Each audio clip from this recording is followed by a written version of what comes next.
Hello everyone, welcome to another Python tutorial series. In this video, I'm going to talk about how to create a game that looks easy, but it's actually hard to win when you actually play it. So first of all, let's import our modules. And so we're going to be using Ursina. So from Ursina, import star. We can also import the random module. We'll have an app equal to Ursina, then app.run, and this is going to set up our basic app and create a window. And now what we could do is create a field that has two bars, bar 1 and bar 2. So I'm going to have a field entity, and I'll set the model equal to a quad. I'll set the color equal to color.violet, and set the scale equal to 15 on the x, 6 on the y-axis. I'll set bar 1 equal to an entity, set the model equal to a quad, the color equal to color.green, and I'll set the scale equal to 0.2 on the x, 0 on the y, the origin equal to negative 0.5 on the x, negative 0.5 on the y, and the position equal to negative 3, negative 2.9, negative 0.1 on the z-axis. And I'll set z equal to negative 0.1.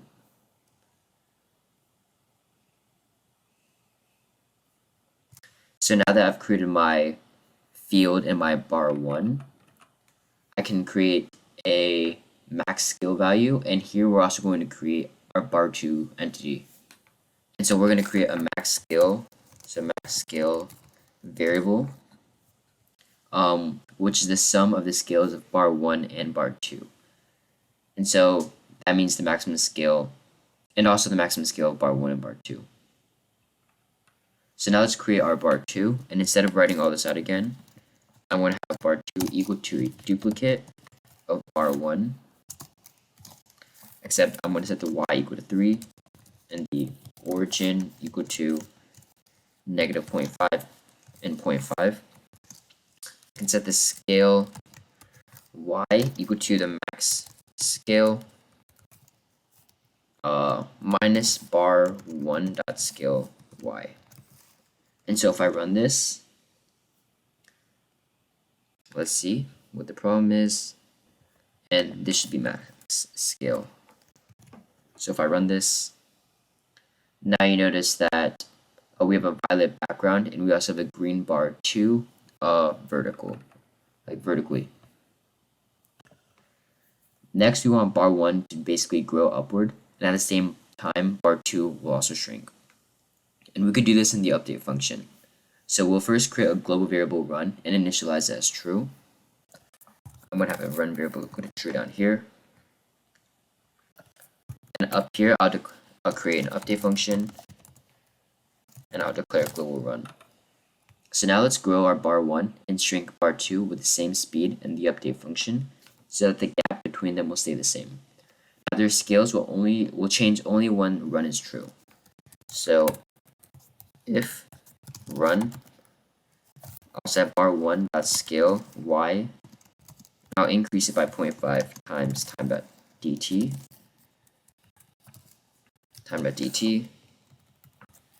and bar 1 dot scale y, I'll set it equal to clamp bar 1 dot scale underscore y, 0 max scale, and bar 2 dot scale y minus equal to 0.5 times time.dt. And so if I run this,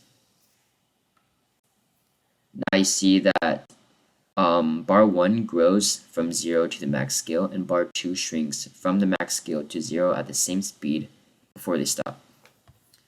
And I also want to point out that the clamp function is used for a boundary check for bar 1, whose range is from 0 to max scale. Next, we want the two bars to fall, and the bars will fall only when run is false. So this includes two cases. 1, we press the space key, or 2, we don't press the space key, but the scales of both bars have stopped changing. That is when bar 1 has already got the maximum scale and bar 2 disappears. And we can create this condition. So if held keys. I want to check for the space key, or the second condition, bar1 dot scale y is greater than or equal to max scale. Then I want to set run equal to false. Now we also need to create another global variable t, and that's going to be the angle the bars rotate when they fall. So I can create my global variable t equal to 0 right here. And I'll add it right there, next to my run. So now let's make bar 1 fall first, and when the bars fall, they're going to rotate clockwise around their bottom ends. So we want to check if run is false. If run is false, then t plus equal to 30 times time.dt. And so 30 is the rotation speed, time.dt. I'll set t equal to clamp, t 0, 90. So t is going to be in the range of 0 to 90 degrees, or it's going to just be in the range of 0 to 90. And angle is t times math.pi multiplied by or divided by 180. And so here we convert the degrees to radians. Now bar1 dot origin is equal to vector 3 of 0, 0, 0. So we set the origin of the bar so that it rotates around one end and not the center. And S1 is equal to bar 1 dot scale y divided by 2. So divided by 2. And also we want to have bar 1 dot x equal to S1. So equal to S1 times math dot cosine 90 times math dot pi. So math dot pi divided by 180 minus the angle minus 3. And so this is the x position when it rotates, and bar 1 dot y is equal to S1 times math dot sine 90 times math dot pi over 180 minus the angle minus 2.9. And so this is the y position when it rotates. Bar 1 dot rotation x, or z, rotation z is t. And when we run this, we should see, or if I run this right now, we see that when we press the space key, or wait until the bar 1 fully grows, bar 1 will essentially stop and fall and rotate 90 degrees before it stops. So if I do that again, I'll wait for the bar to go up a little more. I'll press the space key somewhere now, and now bar 1 stopped and begins to fall. I'll also show it when these bars reach the very top. When it reaches the very top, it should also stop and fall. And there it goes. So now let's add code to make the top bar also fall. So bar 2 dot origin equal to vector 3 of 0, 0, 0. S2 is equal to 6 minus bar 2 dot scale y over 2 minus 0.1. I'll set bar 2 dot x equal to S2 times math dot cosine 90 times math dot pi over 180 minus the angle minus 3. Bar 2 dot y is equal to S2 times math dot sine of 90 times math dot pi over 180 minus the angle and minus 2.9. And I'll set bar 2 dot rotation underscore rotation z equal to t. So now both bars should fall clockwise simultaneously, which it does. So now we're going to create an egg entity, and the purpose of this game is to control the length of both bars so that when they fall, they don't collide with the egg and break it. So what I'm going to do is have my egg entity right below, or create my egg entity right below my bars. So I have an egg equal to an entity, I'll set the model equal to a quad, and then set the texture equal to an egg PNG in my assets folder, and set the scale equal to 0.8 on the x, 1 on the y, and I'll set the position equal to a random number from -2 to 3. As for my x, for my y, it's going to be -2.4, and for my z, -0.1. So now when I run, I have my egg entity right there. And if I decide to run this again, now you notice that the egg's x position is in a different spot because we used the random module to choose a random number from -2 to 3. So now we can create our collision. And actually, if I try to aim it so that, let's say, the egg gets hit, nothing really happens. And what I want to happen is essentially the egg wants to get cracked. So what I'm going to do is try to get the egg to crack. And we're going to do this by adding collisions. And to create a collision, we're going to need, first we're going to need 2 empty functions that will be called when the collision happens. So underneath the update function, I'm going to create a not break function.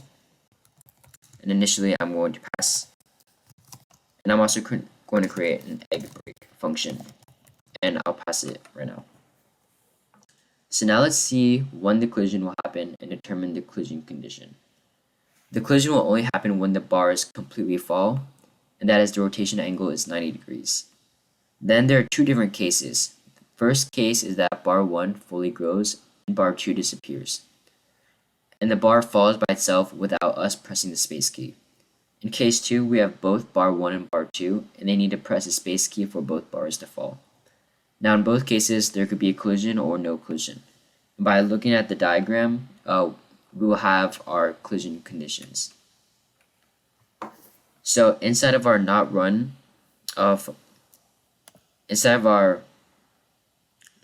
not run statement, or if check in our update function, I can check for collision.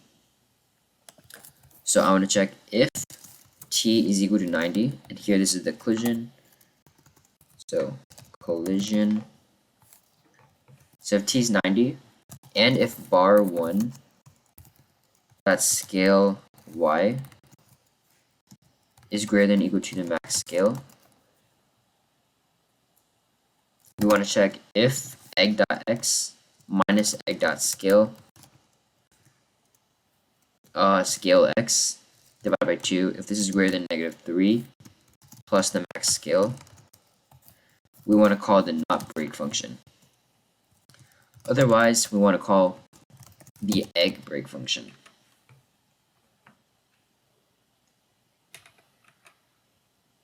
And now, let's say if this was false, we can have an else statement and check if egg.x minus egg.scale x divided by 2, if this is greater than -3 plus bar 1.scale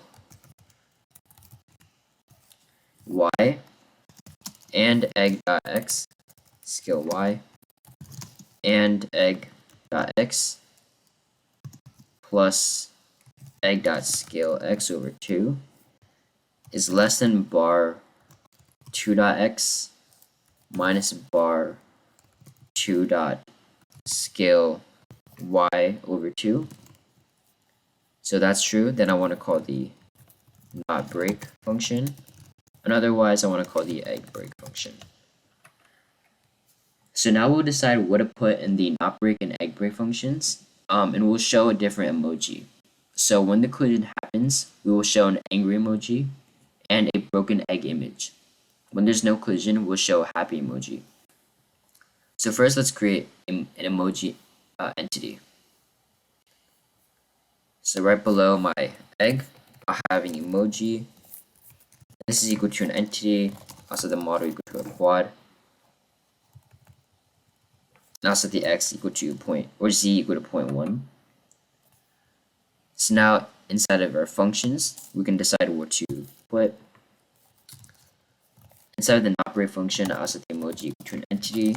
I'll set the model equal to a quad. And set the texture equal to an image in my assets folder called happy.png. I'll animate this. So animate z -2 duration equal to 1. And I'll set the loop equal to false because I don't want to loop it. Now I'll invoke func emoji.fade out with a duration of 1. So that means that the emoji is going to fade out in 1 second. And now in my egg break function, I'll have the emoji equal to an entity, set the model equal to a quad. I'll set the texture equal to, instead of happy, this is going to be angry.png.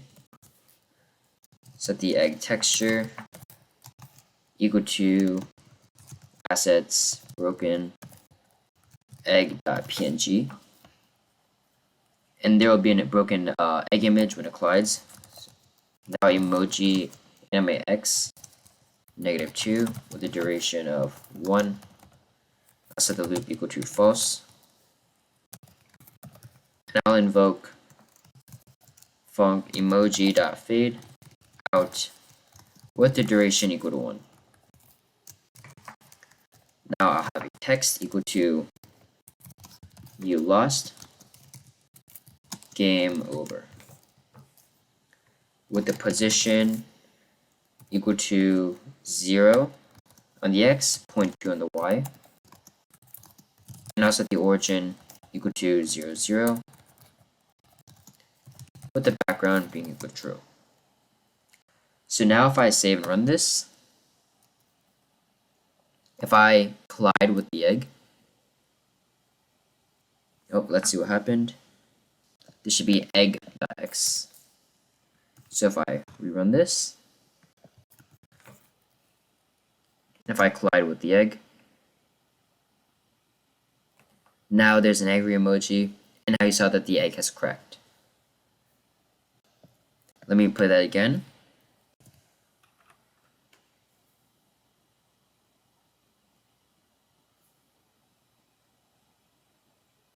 And I'll play like that. This time we barely scratched the egg, and now the egg is upset. So I'll do this again, and I'll try to pass through the egg. If I do that, now I'm able to pass through, and now the emoji is happy. So that's good. Now what I want to do is create kind of like a reset function, so that when the egg is not broken, the game is going to reset itself. We can continue to play the game. So I'll create a reset function, define reset,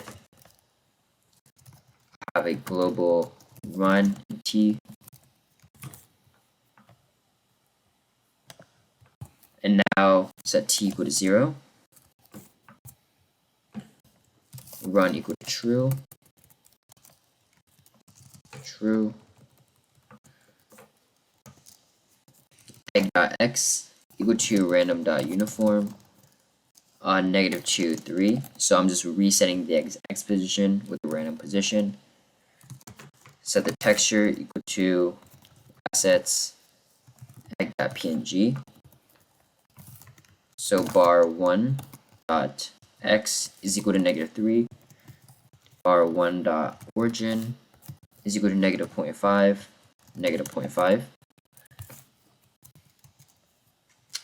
bar 1 dot scale y is equal to 0, bar 1 dot rotation z is equal to 0.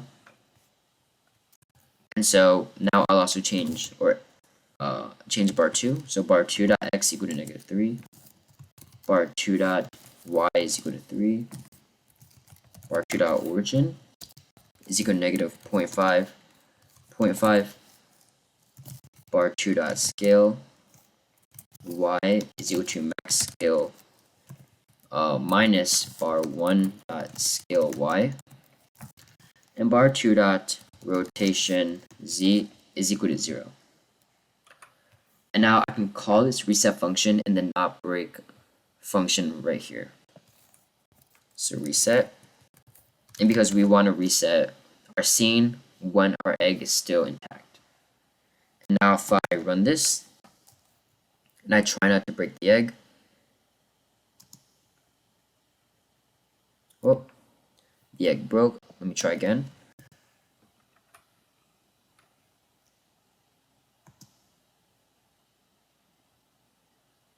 And now that the egg passed, the scene reloaded and I can try again. So I'll try to not break it. I passed again. Let me try this one. I'll try to get to the very top. And unfortunately, I lost this game. So now when you lose, the game stops. And to restart, you just close it and you rerun it. So this is the end of this video. Thanks for watching. If you have any comments, please put them below at the comment section. If you have not subscribed to the channel, please hit the subscribe button below. Thank you for watching, and I'll see you guys next time.